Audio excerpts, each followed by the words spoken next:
बहुत सारे युवा बोल रहे हैं कि सर हम जब पेपर देने जाएंगे तो उस समय हमको क्या क्या लेकर जाना है, क्या पहन कर जाना है और हमको पेपर कैसे देना है, कितनी पाली में हमारा एग्जाम होगा, पेपर को कैसे हल करना है। 4 प्रकार के जो प्रश्न हैं उनको ध्यान से सुनना, बड़ा महत्वपूर्ण वीडियो है, क्योंकि 26 तारीख से आपका ये तय होगा कि आप फिजिकल में जाओगे कि नहीं।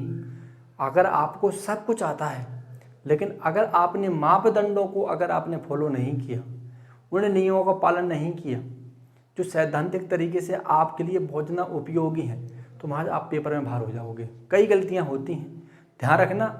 पेपर हल करना आपकी होशियारी पर, आपकी योग्यता पर निर्भर नहीं करता है, आपकी सजगता पर निर्भर करता है कि आप कितने सजग हो, कितने सूझबूझ से पेपर को हल कर रहे हो। ये भी मायने रखता है, ध्यान रखना।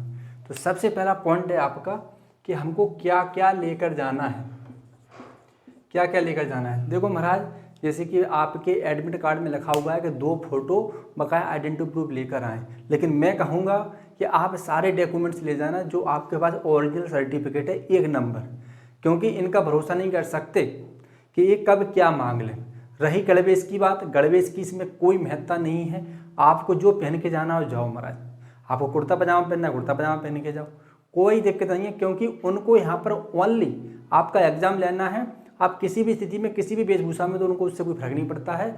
ध्यान रखना, मैंने पहले भी कहा था कि उन सभी युवाओं के भी एडमिट कार्ड आएंगे जिन्होंने बीए किया है, बीएससी किया है, जो फॉर्म डालेगा सबका एडमिट कार्ड लेंगे, वो सबका एडमिट कार्ड देंगे और सभी से वो एग्जाम कराएंगे। लेकिन फाइनली एग्जाम के बाद वही दौड़ेगा जिसके पास सर्टिफिकेट सही होंगे, ओरिजिनल होंगे, नाम में कोई प्रॉब्लम नहीं होगी। इसलिए मैं बोलता हूँ कि सारे सर्टिफिकेट आपके उतनी ही महत्वपूर्ण जितनी आपकी परीक्षा इंपॉर्टेंट है। ठीक है, तो पहला में क्या क्या लेके जाना है, हमें नॉर्मली आइडेंटिटी प्रूफ, इसके बाद 2 फोटो, ओरिजिनल सारे सर्टिफिकेट साथ में ले जाओ। अगर आपके पास हैं तो ले जाओ भैया, घर मत रखो उनको, ज़्यादा वजन नहीं है, उनको ले जाओ साथ में, जो मांगेंगे वो दे देना।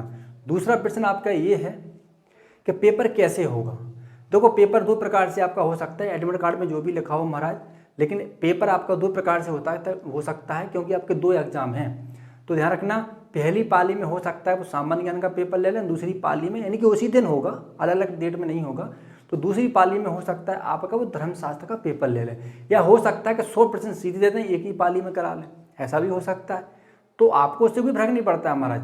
अगर दोनों अलग अलग थोड़ा गैपिंग में होगा तो और अच्छा है, मूड अच्छा हो जाएगा, थोड़ा सा नाश्ता वास्ता कर लेंगे महाराज हम लोग। ठीक है, तो ये ऐसे आपका एग्जाम हो सकता है। तीसरा है कि पेपर को हमें हल कैसे करना है। देखो महाराज, अब यहाँ पर इंपॉर्टेंट बात ये आती है कि ये निर्णय करता है कि आपका भविष्य कहाँ जा रहा है। आप धर्म शिक्षक बनोगे या फिर जीवन में और कुछ बनोगे, क्योंकि यहाँ की सजगता अगर थोड़ी सी भी चूक गई आप बाहर हो जाओगे। आपको कितना भी अच्छा आ रहा है, अगर आप होपलेस हो गए, अगर आपने खुद पर धैर्यता खो दी, तो महाराज कई गलतियां करोगे। जरूरी नहीं है यहाँ पर बहुत होशियार हो तो अच्छा पेपर कर सकते हो। ध्यान रखना, बंदा होशियार और योग्य वही होता है जो सूझबूझ से काम ले। 4 ऑप्शन आते हैं, चारों ऑप्शन हमारी जान पहचान के होते हैं।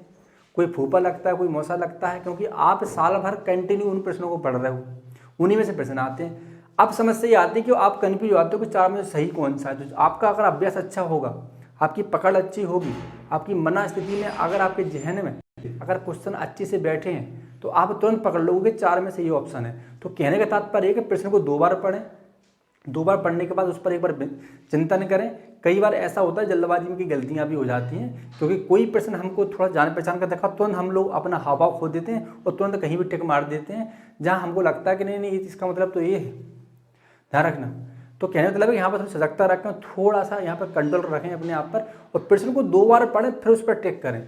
जो प्रश्न नहीं है उनको छोड़ दें, आगे बढ़ते जाएं, क्योंकि टाइम आपके पास कम रहता है, कम टाइम में आपको ज़्यादा प्रश्न करना है। तो इसका यही तरीका है, जो प्रश्न आ रहे हैं उसको करते रहो। बाद में फिर क्या करना है हमको, सेविंग का जो ऑप्शन आता है, बाद में आप ऊपर भी जा सकते हैं, पीछे भी जा सकते हो, उन प्रश्नों को भी हल कर सकते हो जो आपने छोड़े हैं, तो उनको फिर आराम से आप हल कर लेना, बाद में कमांड मार देना, क्योंकि पहले आप वो प्रश्न कर लेना जो आपको आ रहे हैं। अब यहाँ पर समस्या ये है कि भैया प्रश्न को कैसे करें, क्योंकि माइनस मार्किंग का ही प्रॉब्लम है।